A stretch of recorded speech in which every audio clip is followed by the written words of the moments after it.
Hello students. Today in this class we will talk about data processing.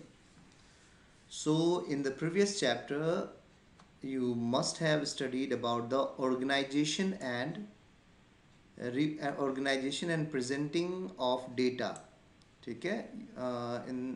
आपने पहले classes में पढ़ा होगा इससे पहले वाले चैप्टर में। इससे पहले वाले चैप्टर का नाम था बच्चों आपका हाँ, data it's source and compilation, right. Data it's source and compilation. तो उसमें आपने पढ़ा होगा कि कैसे किस किस तरीके से हम लोग डेटा कलेक्ट करते हैं और उसको ऑर्गेनाइज करते हैं। ठीक है। Now this chapter is called data processing. Data processing का मीनिंग क्या होता है? डेटा प्रोसेसिंग का मीनिंग होता है कि आपने जो डेटा कलेक्ट करा है, ठीक है, आपने जो डेटा कलेक्ट करा है उससे आ, उसको उससे किस तरीके से मैक्सिमम इंफॉर्मेशन गेन किया जाए, that is called data processing. ठीक है। फॉर एग्जाम्पल वैसे सबसे पहले डेटा क्या होता है ये आप सबको याद होना चाहिए। डेटा आर जस्ट नंबर्स जो आप डिफरेंट मेथड से कलेक्ट करते हो। ठीक है। फॉर एग्जाम्पल मान लो आप जैसे आप लोग क्लास ट्वेल्थ में हो। क्लास ट्वेल्थ में आपकी क्लास में एग्ज़ाम हुआ जोग्राफ़ी का। तो जोग्राफ़ी का जो एग्ज़ाम हुआ तो आउट ऑफ 70 मार्क्स का आपका एग्ज़ाम होता है।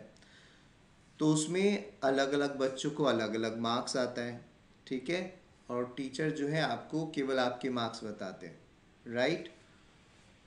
तो अगर मैं आपको बोलूं कि आपको ज्योग्राफी के मार्क्स को, आपके क्लास में जो बच्चों को ज्योग्राफी में मार्क्स आया है वो आपको कलेक्ट करना है, तो आप क्या करोगे? कहाँ से वो डेटा कलेक्ट करोगे? वो जो मार्क्स हुआ ना, दैट इज़ कॉल्ड डेटा। ठीक है। ज्योग्राफी में जो अलग अलग बच्चों को अलग अलग मार्क्स हुआ आया, दैट इज़ कॉल्ड डेटा। ठीक है। आप उसको कलेक्ट कैसे करोगे? यानी तो आप सर से जाके पूछोगे, टीचर से जाके पूछोगे, तो टीचर या तो आपको वर्बली बताएगा। ठीक है।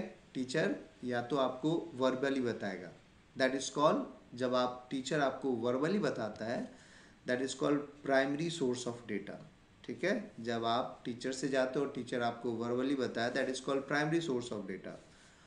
अब दूसरा तरीका हो सकता है कि टीचर जो है आपको एक शीट दे देगा जिसमें सारे बच्चों के name and marks obtained in geography लिखा रहेगा।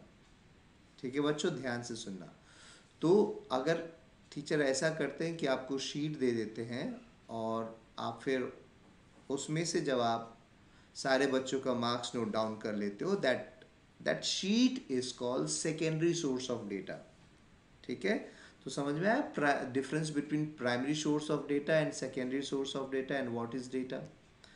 डेटा क्या है?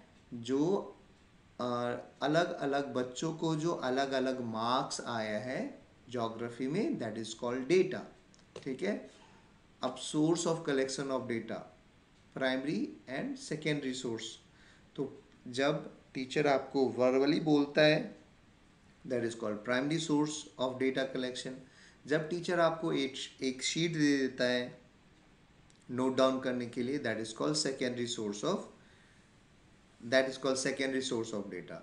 अब क्या होता है? अब उसमें से आप सबके मार्क्स लिखते हो। ठीक है। सबके अलग अलग मार्क्स लिखते हो। लेट सपोज किसी को 10 आया, 20 आया, 30 आया, 40 आया, 50 आया, 60 एंड 70 आया। ठीक है। Forget about these. ओके, किसी को इतना आया, 10, 20, 30, 40, 50 एंड 60, 70, इतने मार्क्स आए अलग अलग बच्चों को। ठीक है।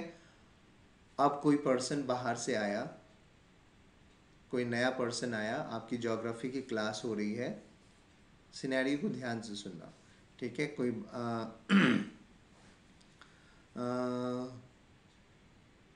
हम्म तो कोई बाहर से आया और ज्योग्राफी की क्लास चल रही है और कोई बाहर से गेस्ट आए और आपसे पूछ रहे हैं कि आप लोगों का ज्योग्राफी का पेपर कैसा गया, आंसर आप सबका आएगा बहुत अच्छा गया सर। ठीक है। फिर आपसे अगर वो पूछेंगे कि कितने मार्क्स आए बच्चों के, तो ऐसा तो नहीं है ना कि सारे बच्चे इंडिविजुअली खड़े होके बोलेंगे, राइट। तो उसमें से आप में से कोई एक बच्चा बोलेगा कि एवरेज बच्चों को 40 मार्क्स आया है। ठीक है। तो ये जो एवरेज निकालते हैं ना, इसको हम लोग डेटा प्रोसेसिंग बोलते हैं। ठीक है। सो डेटा प्रोसेसिंग मीन्स कि आपके पास जो अवेलेबल डेटाज हैं, ठीक है, आपके पास जो अवेलेबल डेटा है उसको आप किस तरीके से अरेंज करो, डिसअरेंज करो कि आप उसमें से मैक्सिमम इंफॉर्मेशन ऑब्टेन कर पाओ, that is called data processing. So what is data processing? Data processing are the mathematical or statistical.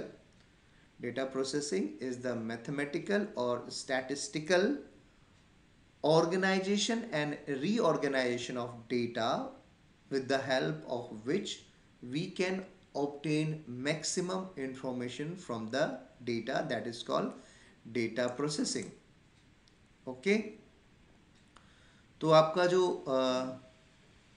Data processing होता है अभी,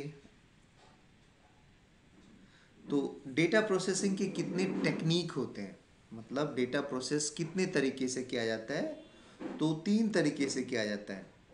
ठीक है।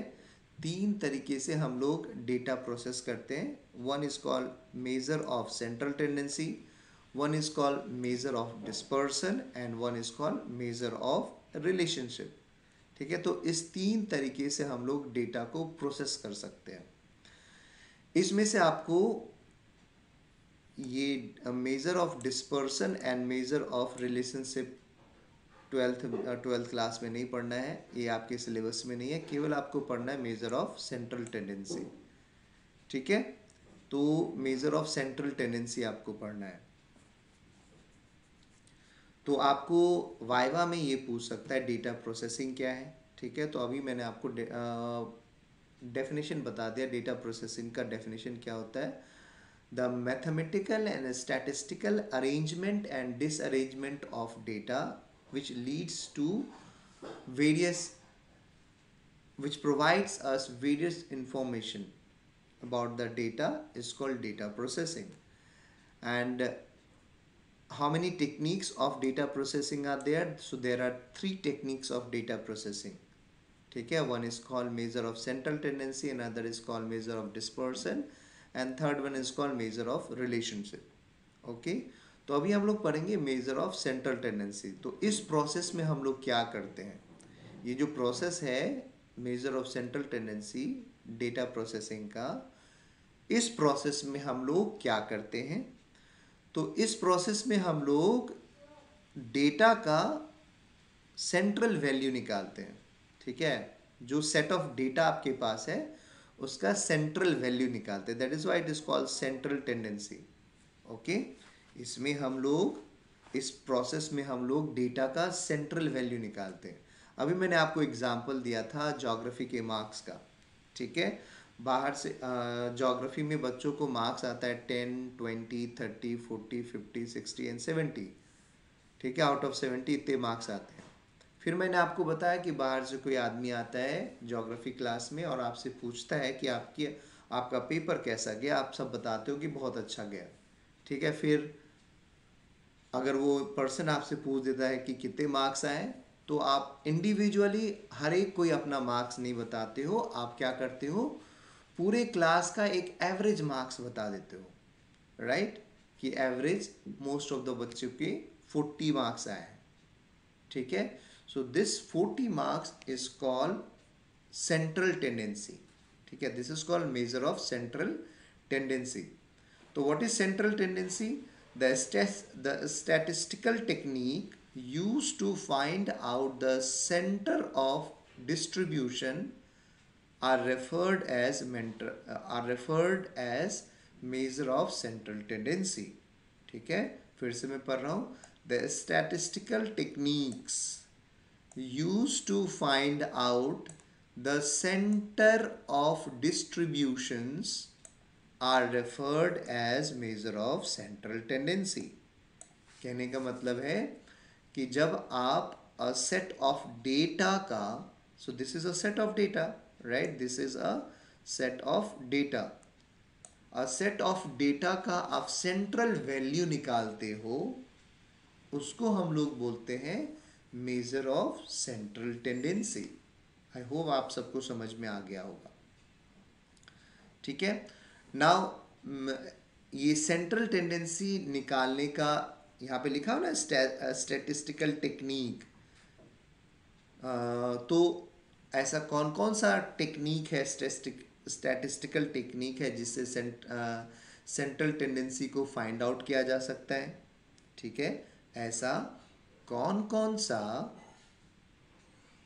स्टैटिस्टिकल टेक्निक है जिससे हम लोग सेंट्रल टेंडेंसी को फाइंड आउट कर सकते हैं। So there are three techniques, three statistical technique. So these are mean, median and mode. ठीक है, these are the three techniques, statistical technique, जिससे कि हम लोग सेंट्रल टेंडेंसी मेजर कर सकते हैं। ये भी आपको वाइवा में पूछेगा कि हाँ किस तरीके से हम लोग सेंट्रल टेंडेंसी मेजर करते हैं एंड सेंट्रल टेंडेंसी होता क्या है। ठीक है, अभी मैंने आपको ये सारा कुछ एक्सप्लेन कराया। ओके बच्चों, तो इसके आगे we will read about mean in another video. Okay, thank you so much students.